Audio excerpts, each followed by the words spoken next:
A major diplomatic burden. Wow, that's a heavy phrase, right? A South Korean court used those exact words, not to describe a war or a treaty collapse, but what looked like a pretty straightforward case of corporate espionage.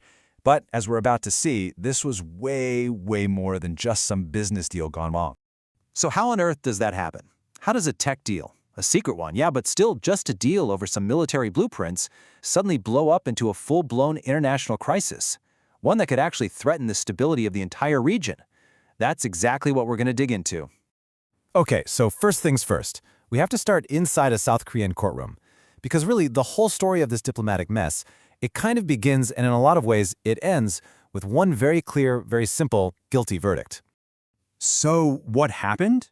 Well, the court came back and convicted 2 defense contractors. Simple as that. But here's the kicker. This wasn't just, stealing some company's secrets. The court found they leaked classified military information directly to Taiwan. That's a whole different ballgame. And check this out, we are not talking about a slap on the wrist here. The court threw the book at them. We're looking at the CEO of one company getting 2.5 years in prison, and 2 employees from another company, they got jail time too. I mean, these are serious, serious consequences for a very serious crime. Okay, so that immediately makes you wonder, right? What exactly did they leak that was so important? What kind of information gets you prison time and makes a court issue these kinds of dire warnings? All right, let's get into the specifics of the leaked tech. This wasn't just some spreadsheet or boring business plan. No way. We are talking about the actual, honest-to-goodness blueprints for a really critical piece of military hardware. And here it is, the heart of the matter. They leaked the designs for a torpedo launch system. I mean, think about that. This is super specialized, top secret stuff. It's a key part of how a country defends itself at sea. It's not something you just email to someone. In South Korea, they have a special name for this kind of thing, strategic technology. And what that basically means is you can't just sell it to whoever you want. It's not like selling a car. To export it, you need to get explicit permission from a government agency, the Defense Acquisition Program Administration, or DAPA for short. And you can probably guess, that approval was never, ever given. So we know what was leaked, but the really crucial piece of this puzzle is the who. Why was leaking this to Taiwan, specifically, such a massive problem? Why did that one detail turn this from a regular criminal case into a diplomatic nightmare? And that's where we get to the real core of the issue. This incredibly delicate diplomatic tightrope. To really get why this leak was so explosive, you have to understand the very, very complicated relationship between South Korea and Taiwan. So here's the deal in a nutshell. South Korea is, a huge economic and military power in Asia, and Taiwan is a democratically run island.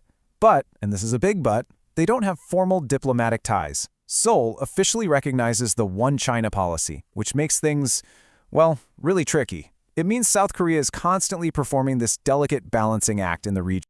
And because of that tricky situation, any transfer of military tech to Taiwan, whether it's official or, like in this case, totally illegal and unofficial, is a huge political headache for the South Korean government in Seoul. It just puts them in an impossible spot and messes up their relationships with, well, pretty much everyone else in the neighborhood. Okay, so with all that in mind, let's look at the final piece of this puzzle, the ripple effect. Because the fallout from this one illegal deal goes way, way beyond that one courtroom in Seoul. You see, the court didn't just hand down sentences. It also issued this really stark warning. It basically said, hey, the damage here is much bigger than just stolen blueprints. The leak created 2 huge cascading risks. First up, and this is the big one, it's a direct risk to South Korea's own national security. Think about it. When your top secret military designs are just out there in the wild, your military advantage gets weaker. It's a straight-up threat to the country's safety. And number 2, it's a risk to the stability of the entire region. When advanced military tech just gets passed around without any authorization, it can completely throw off the delicate balance of power in East Asia, and that can easily lead to more tension and more instability for everybody. And that brings us right back to where we started. When the court called this a major diplomatic burden, this is what they were talking about. It was never just about some stolen blueprints. It's about national security, it's about regional peace, and it's about trying to walk that impossible tightrope in a super complex part of the world. So it really leaves us with this big, lingering question, doesn't it? In a world that's so interconnected, with global supply chains and international partnerships everywhere, how does a country even begin to protect its most sensitive secrets? This case puts that challenge in the spotlight, and it's a problem that for sure is not going away anytime soon.